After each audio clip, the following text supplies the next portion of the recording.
तब भगवान ने कहा, देखो नारी को कभी अपने पति का त्याग नहीं करना चाहिए, पति कैसा भी हो। पद्म पुराण की एक घटना भगवान ने सुनाई, सुनो। एक स्त्री थी, उस स्त्री का विवाह हुआ, पति बहुत सुंदर था, विवाह हुआ। अभी वो हफ्ते भर अपने पति के संग रही कि पता लगा कि उसके पति को कोढ़ की बीमारी हो गई। कोढ़ जानते हैं, पूरा शरीर सफेद पड़ जाता है। दो प्रकार का कोढ़ होता है, एक कोढ़ वो जो शरीर को सफेद कर देता है, एक कोढ़ वो होता है जो पूरे शरीर में चमड़ी को गला गला करके गिराता है और मावाद बन जाती है, पूरे शरीर में दुर्गंध निकलती है पूरे शरीर से। एक पत्नी थी, शादी के अभी केवल 1 सप्ताह हुए थे, खबर लगी कि पति को कोढ़ की बीमारी है, पूरा शरीर अब कोढ़ की गिरफ्त में आने लगा है, पूरे शरीर से दुर्गंध निकलती है, मावाद बहने लगी, कोई देखे तो उसे घिन आती है, ऐसा शरीर उसके पति का हो गया। पर धन्य थी वो स्त्री कि अपने पति की ऐसे शरीर, ऐसी दुर्गति होने पर भी वो अपने पति से प्रेम करती और अपने पति की सेवा करके अपना पत्नी धर्म निभाती। वो स्त्री अपने पति की सेवा करती, कपड़े से शरीर को पोंछती और पति का बहुत ख्याल रखती। कोई और स्त्री होती शायद तो इस अवस्था में, शादी के अभी 1 सप्ताह हुए थे, इतने जल्दी कौन किसे स्वीकार करता है? पर उस नारी ने अपने अंदर के पतिव्रता को मरने नहीं दिया और उसने पति की सेवा की। बहुत लंबा समय बीत गया, शादी के 15 साल बीत गए। 15 वर्ष बाद उसका पति बाहर बैठा, ठंडियों का समय था, धूप में बैठा था। सोचो, वो नारी अपने मायके नहीं जाती इसलिए कि मैं चली जाऊंगी तो इनकी सेवा कौन करेगा। ना तो भाई सेवा करता है, ना परिवार में कोई आगे बढ़ता है, पत्नी करे तो करे, नहीं तो वो मर जाए। धन्य थी वो नारी जो पति की सेवा करती। एक दिन पति सर्दियों के दिन बाहर आंगन पर बैठा था, तभी उस नगर की एक सुंदर वैश्या वहां से गुजरती है। राजा के घर नाचने जाती थी वैश्या। जब वो राजा के घर नाचने जाती तो उसी रास्ते से गुजरी। आज कोढ़ जिनको था, उस कोढ़ी ने उस स्त्री को देखा, आहा कितनी सुंदर है ये, और उसकी सुंदरता पर लट्टू हो गया। उसका मन वैश्या के पीछे चला गया। शाम को बड़ा उदास था। पत्नी ने कहा, स्वामी जी क्या हुआ? तब कह दिया, क्या बताऊं, आज यहाँ से वो स्त्री गई, उसके संग मेरा मन चला गया। तुम बहुत बड़ी, देखो एक पति अपनी पत्नी से कह रहा, सुनना जरा, ये पद्म पुराण में लिखी घटना है, सच घटना है, कोई मुंह जवानी की नहीं। हाँ, उस पति ने कहा, उस कोढ़ी ने कहा अपनी पत्नी से, सुनो एक बार तुम चाहो तो वो वैश्या मुझसे मिल ले, बस एक बार उससे मिलने की इच्छा है। वो वैश्या है ना, वो मुझसे मिल सकती है, उसे हम जितना पैसे चाहिए पैसे दे देंगे। अब एक पति भला अपनी पत्नी से कह रहा है कि तुम हमें उस वैश्या से मिला दो, पर पत्नी तो पतिव्रता थी, भला पति की ये आज्ञा भी कैसे टालती? आज तक किसी आज्ञा का उल्लंघन किया नहीं था, ये आज्ञा कैसे टाल? ठीक है, मैं आपकी मुलाकात जरूर कराऊंगी यदि आपकी इच्छा है तो, ठीक है। वो पत्नी उस वैश्या के घर जाने लग गई। सवेरे 4 बजे जाती, उसके घर का झाड़ू करती, बर्तन करती, चौका करती, चली जाती। वैश्या ने देखा कि मेरे घर झाड़ू पोंछा कौन करता है। एक दिन उस वैश्या ने ताड़ लिया अर्थात देख लिया, छिप करके देखा कौन आता है मेरे घर काम करने। देखा तो ये पतिव्रता, अच्छा ये इतनी बड़ी पतिव्रता है, इसके चर्चे चारों तरफ फैले थे। लोग जानते थे कि फलाने की पत्नी बड़ी पतिव्रता है, पति को कोढ़ है, फिर भी वो सेवा करती है, घृणा नहीं करती, नफरत नहीं करती, उसे घिन नहीं आती। वैश्या चरणों में गिर पड़ी, देवी तुम इतनी बड़ी पतिव्रता हो, मेरे घर झाड़ू लगाओगी, पोंछा करोगी तो मैं तो वैसी वैश्या हूं, मुझे नरक में भी शायद जगह ना मिले, तुम इतनी बड़ी पतिव्रता मेरे घर झाड़ू क्यों लगा रही हो, बताइए।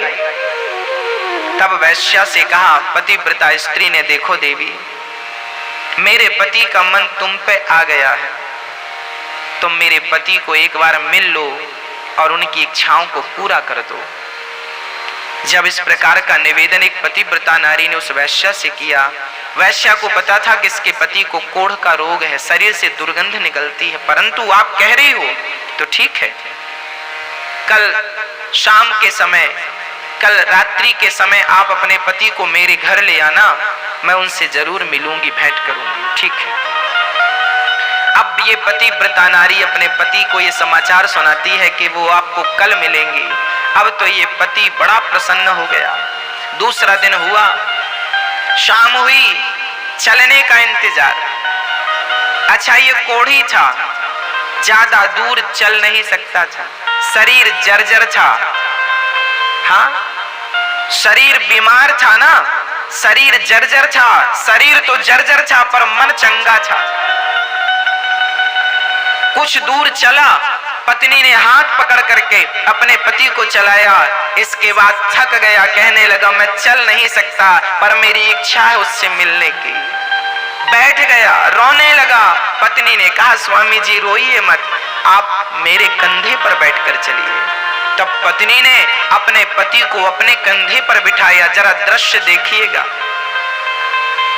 ऐसा भारत और ऐसी पतिव्रताएं आगे मैं स्पष्टीकरण करूंगा। इस नारी ने अपने पति को कंधे पर बिठाया और वैश्या के घर जंगल के मार्ग से चली, गांव के भीतर से जाएगी, लोग क्या कहेंगे, पति को कंधे पर बिठाकर कहां जा रही हो, लोग हजार सवाल करेंगे। जंगल के मार्ग से जा रही है, कोई देख ना सके। पर उस जंगल में एक घटना और घटने वाली थी। क्या घटना थी? वहां पर एक संत बैठे थे। हाँ, वो संत,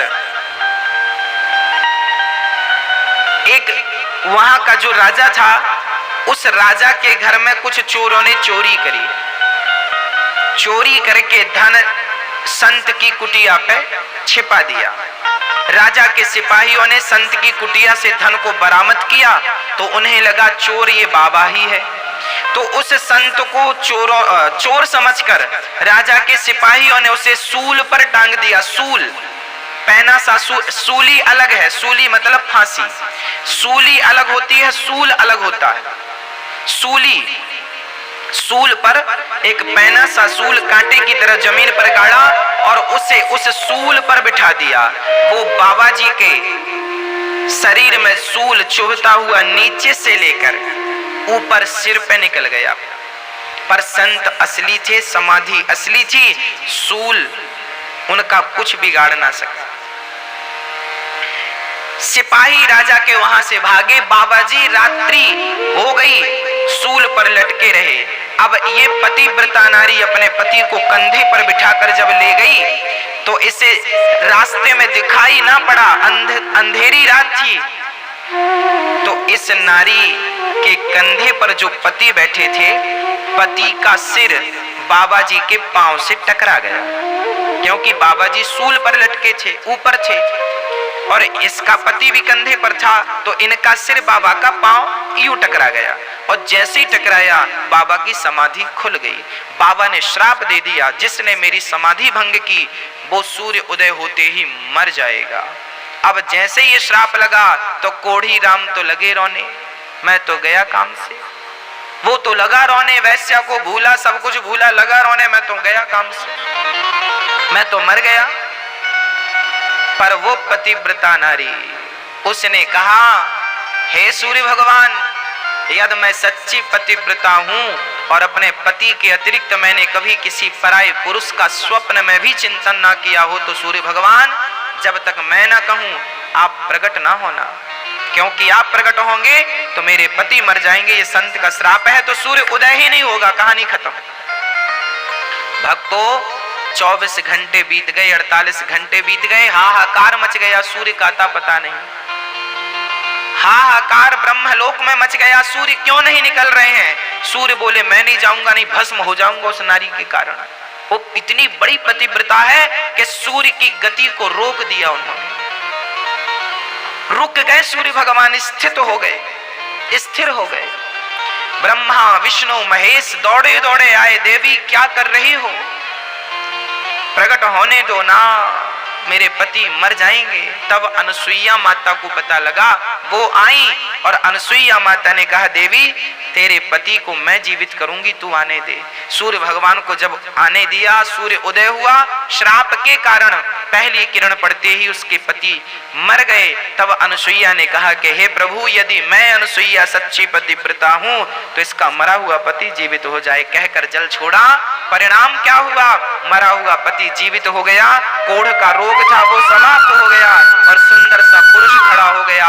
विमान आया, दोनों शरीर सहित भगवान के निज धाम को चले गए। एक पत्नी चाहे तो पति कैसा भी हो, उस पति का भी कल्याण कर सकती है। हाँ? अब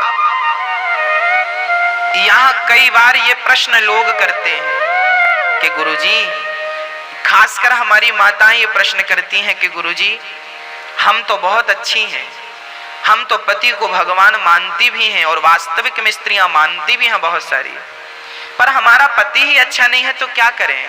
मैंने ये कथा आपको इसलिए ही तो सुनाई कि आवश्यक नहीं है कि आपका पति अच्छा हो। ये इसका पति कौन सा अच्छा था, ये वैश्या की डिमांड कर रहा है, ये अच्छा है।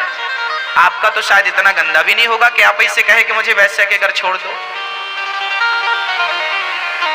तो ऐसे घटिया पति थे इनके, पर ये पतिव्रता थी। देखो मेरी माँ, आप अच्छी हो, आप सही मार्ग पर हो, जमाना गलत है तो रहने दीजिए, आप सही मार्ग पर रहिए, आप सही हैं तो ठीक है, जमाना गलत है तो क्या हम भी गलत हो जाएं उनके साथ ना। यदि बिच्छू अपना डंक मारने का धर्म नहीं छोड़ती, यदि वो अपना धर्म नहीं छोड़ती, तो हम इंसानों को अपना धर्म नहीं छोड़ना चाहिए। स्त्री का धर्म है पति की सेवा करना और पुरुष का धर्म है कि नारी का सम्मान करे। ये पुरुषों का धर्म बोल रहा हूं। यत्र नार्यस्तु पूज्यन्ते रमन्ते तत्र देवता तत्रैतास्तु न पूज्यन्ते सर्वास्तत्र फलाक्रिया। जिस घर में नारी का सम्मान आदर होता है, उस घर में देवी देवताओं का, लक्ष्मी का वास होता है। जिस घर में नारी का सम्मान नहीं होता, उस घर में बहुत ज्यादा बाधाएं होती हैं, उत्पन्न होती हैं।